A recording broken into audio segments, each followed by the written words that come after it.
Hello students, good morning. तो हम लोग का फर्स्ट अध्याय है, फर्स्ट चैप्टर रासायनिक अभिक्रिया और समीकरण हम लोग धीरे धीरे पढ़ करके आगे तक आगे और हम लोग अब तीसरे भाग की तरफ बढ़ते हैं। तीसरे भाग की तरफ बढ़ते हुए हम ज़रा ये तो जान लें कि पीछे पढ़ क्या रहे थे। हाँ, बिल्कुल सही, हम पढ़ रहे थे रासायनिक अभिक्रियाओं के प्रकार। और हम लोग लास्ट वीडियो में क्या पढ़े थे, डबल डिस्प्लेसमेंट या द्विविस्थापन अभिक्रिया के बारे में। अब हम चलते हैं अपने पढ़े हुए ही एक अभिक्रिया के प्रकार के अलग अलग प्रकारों की तरफ। थोड़ा पजलिंग हो गया ना, तो फिर से बता देती हूँ। हम लोग इसके पहले फर्स्ट वीडियो में वियोजन अभिक्रिया के बारे में पढ़ चुके हैं कि नहीं पढ़ चुके हैं? पढ़ चुके हैं। इसी से जुड़ा है हमारा ये वीडियो। तो हम लोग इस वीडियो में पढ़ने जा रहे हैं टाइप्स ऑफ डीकम्पोजिशन रिएक्शंस या वियोजन अभिक्रियाओं के प्रकार। लेकिन थोड़ा रुको और मुझे बताओ कितनों को इसकी डेफिनेशन याद है? नहीं याद है तो चलो मैं ही बता देती हूँ। स्क्रीन पर दिख रहा है, वह अभिक्रिया जिसमें एकल अभिकारक टूट करके दो या दो से अधिक उत्पादों का निर्माण करता है उसे हम वियोजन अभिक्रिया कहते हैं। अगर डेफिनेशन याद आ गई हो तो अब चलो प्रकार देख लेते हैं। तो पहला प्रकार है थर्मल डिकम्पोजिशन रिएक्शन या ऊष्मीय वियोजन अभिक्रिया। आओ इसकी परिभाषा देखते हैं। तो इसकी परिभाषा है, वह वियोजन अभिक्रिया जिसमें ऊष्मा के द्वारा अभिकारक को तोड़ा जाता है उसे ऊष्मीय वियोजन अभिक्रिया कहते हैं। हमारा अगला प्रकार है इलेक्ट्रोलाइटिक डिकम्पोजिशन रिएक्शन या वैद्युत वियोजन अभिक्रिया। अब इसकी भी परिभाषा देखते हैं। यह वह वियोजन अभिक्रिया है जिसमें अभिकारक को विद्युत धारा प्रवाहित करके तोड़ा जाता है।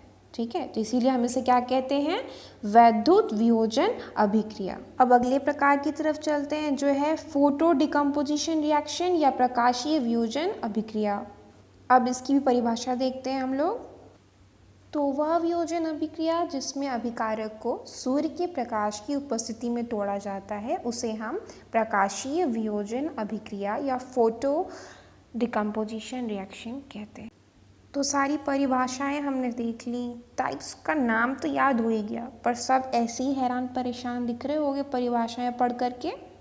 इसलिए अब मैं चल रही हूँ एक्सप्लेनेशन की तरफ। अब मेरी वीडियो को ध्यान से देखना। तो फटाफट हम लोग एक बार रिकॉल करते हैं कौन से 3 प्रकार पढ़े हम लोगों ने। पहला पढ़ा हम लोगों ने थर्मल डिकम्पोजिशन रिएक्शन, ऊष्मीय वियोजन अभिक्रिया। दूसरा हम लोगों ने पढ़ा इलेक्ट्रोलाइटिक डिकम्पोजिशन रिएक्शन, वैद्युत वियोजन अभिक्रिया, फोटो डिकम्पोजिशन रिएक्शंस या प्रकाशीय वियोजन अभिक्रिया। इन सभी की डेफिनेशंस भी मैंने बता दी है अभी, ठीक है। और सब एक ही वर्ड से जुड़े हैं जो है डीकम्पोजिशन या वियोजन।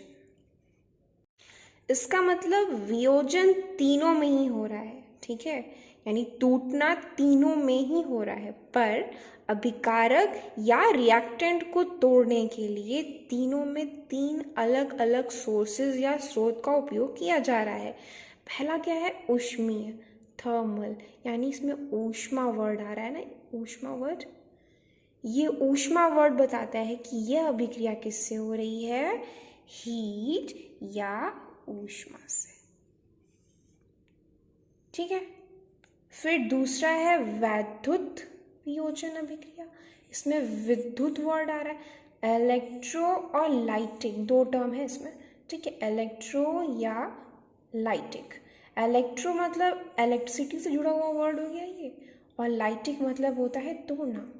तो इसमें वैद्युत के द्वारा यानी विद्युत के द्वारा, किसके द्वारा, इलेक्ट्रिसिटी या विद्युत के द्वारा इसमें हम लोग वियोजन करा रहे हैं। फिर तीसरा है प्रकाशीय, इसमें प्रकाश वर्ड आ रहा है, फोटो यानी लाइट से जुड़ा हुआ, फोटो मतलब लाइट होता है। तो ये जो डिकम्पोजिशन या वियोजन अभिक्रिया वो किससे होगी, लाइट या प्रकाश। तो बच्चों हम लोगों ने तीनों टाइप के रिएक्शंस के में क्या क्या यूज़ हो रहा है वो देख लिया। हीट यूज़ हो रहा है, इलेक्ट्रिसिटी यूज़ हो रही है और लाइट यूज़ हो रही है। अब हम एक एग्जाम्पल समझने का प्रयास करते हैं, कोशिश करते हैं। तो जो आपके बुक में एग्जाम्पल्स दिए हुए हैं उसमें कई सारे एग्जाम्पल्स है, बट एक बहुत ही इंपॉर्टेंट एग्जाम्पल मैं लेके चल रही हूँ जो आपकी एक्टिविटी 1.5 में दिया हुआ है, ठीक है। इसको एक बार ध्यान से पढ़िएगा। उस एक्टिविटी में क्या दिया हुआ, उस एक्टिविटी में दिया है कि हम लोग एक टेस्ट ट्यूब लेंगे, टेस्ट ट्यूब में हम लोग FeSO4 यानी फेरस सल्फेट का क्रिस्टल्स लेंगे, ठीक है। इसका कलर जो है कि नोट करना है। याद करो इसका कलर मैंने इसके पहले वाले लेक्चर में बताया है। क्या था? बिल्कुल, थोड़ा सा ग्रीन कलर या लाइट ग्रीन कलर भी बोल सकते हैं। ठीक है, हल्का हरा रंग था, बहुत ही हल्का, थोड़ा पीला हरा सा कह सकते हैं। अब हम इसको क्या कर रहे हैं? हीट कर रहे हैं। ठीक है, अगर हम इसको हीट कर रहे हैं तो ये कौन सा डिकम्पोजिशन या वियोजन होगा? बिल्कुल सही, ये होगा थर्मल या ऊष्मीय वियोजन। क्या यूज़ कर रहे हैं इसमें हम? हीट। ठीक है, या ऊष्मा।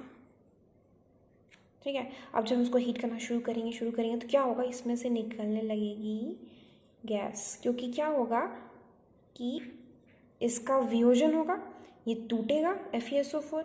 ठीक है, तो हमें इसमें से कुछ ना कुछ बाहर निकलता हुआ दिखाई पड़ेगा, तो हमें दिखाई पड़ रही है कुछ गैस। अब इस रिएक्शन को समझते हैं। तो ये है रिएक्शन। हम लोगों ने FeSO4 सॉलिड फॉर्म में लिया, उसको हीट किया। हीट को हम लोग एक सिंबल से और दिखाते हैं, इस सिंबल से दिखाते हैं। ठीक है, तो हम लोगों ने हीट किया, अब हीट कर रहे हैं तो हमें गैस निकलती दिख रही है। वो दो गैसेज हैं, ये दो गैसेज। ठीक है, SO2 और SO3। ठीक है, SO2 और SO3 गैस। ठीक है, अब मैंने कहा कि इसका कलर नोट करना था। ये कैसा था हमारा? बिल्कुल ग्रीन कलर का, ग्रीन या मैंने कहा लाइट ग्रीन कलर का। जो अब हमको सॉलिड बचा हुआ मिलेगा टेस्ट ट्यूब के लास्ट में, ठीक है, वो होगा फेरिक ऑक्साइड का। ठीक, ये रिएक्शन समझ में आया कि हम लोग FeSO4 को जब डिकम्पोज करते हैं, और कौन सा डिकम्पोजिशन कर रहे हैं हम लोग ये कर रहे हैं थर्मल डिकम्पोजिशन या ऊष्मीय वियोजन। ये एक एग्जाम्पल हुआ ऊष्मीय वियोजन का। इसके अलावा दो और रिएक्शंस आपकी बुक में थर्मल डिकम्पोजिशन या ऊष्मीय वियोजन अभिक्रिया के लिए दिया हुआ है। एक तो है एक्टिविटी 1.6 में। ठीक है, ये खुद से थोड़ा पढ़ के मुझे बताओगे तो मुझे ज़्यादा अच्छा लगेगा। इसमें लेड नाइट्रेट, ठीक है, लेड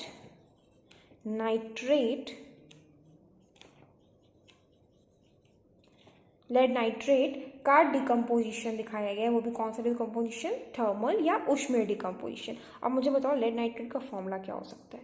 बताओ जल्दी बताओ। उम्मीद करती हूँ अब तक तो लिख ली होगी। बिल्कुल सही, लेड नाइट्रेट का हमारा फॉर्मूला है PbNO3 ठीक है, इसको जब हम लोग डिकम्पोज करेंगे तो हमें क्या क्या प्रोडक्ट्स मिलेंगे, ये तुम्हें खुद से पढ़ के मुझे बताना है। ठीक है, क्योंकि मैं तो भी लिख ही दूंगी, फिर तुम लोग क्या करोगे? थोड़ा सा इसको पढ़ के मुझे बताओगे क्या क्या प्रोडक्ट तुमको मिलेगा और क्या क्या चेंज मिलेगा। जैसे कि इस वाले रिएक्शन में हमें चेंजेस दिखे थे ना, गैस का इवोल्यूशन हुआ था, कलर चेंज हुआ था, तो इसमें क्या दिख रहा है तुमको? क्या पहले था, क्या बाद में?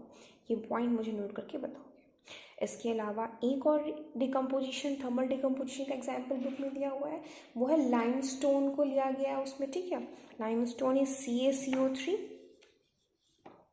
ठीक है, और इस CaCO3 को जब हीट दी गई है, ठीक है, हीट देने पर हमको मिलेगा calcium oxide plus carbon dioxide. ठीक है, ये जो तुम्हारा रिएक्शन है, ये रिएक्शन भी उतना ही इम्पॉर्टेंट है। ये तीन reaction exam point of view से भी बहुत इम्पॉर्टेंट है, और ऐसे भी ये तीन रिएक्शन तुम कभी भी याद रखोगे तो तुम्हें फटाक से जाएगी थर्मल डिकम्पोजिशन का एग्जाम्पल देना हो तो दे पाओगे। ठीक है, तो अब हम चलते हैं नेक्स्ट एग्जाम्पल और नेक्स्ट एक्टिविटी की तरफ। ये है हमारा क्रियाकलाप 1.7 या एक्टिविटी 1.7 का सेट या डायग्राम, जिसमें इलेक्ट्रोलिसिस ऑफ वाटर या विद्युत द्वारा जल का अपघटन दिखाया गया है। इस पूरे सेटअप में ध्यान से देखो, एक मग लिया गया है, उस मग में 2 छेद किए गए हैं नीचे की तरफ। ठीक है, और उलट करके 2 टेस्ट ट्यूब लगाया गया है और नीचे से उसको रबर के स्टॉपर से रोक दिया गया है।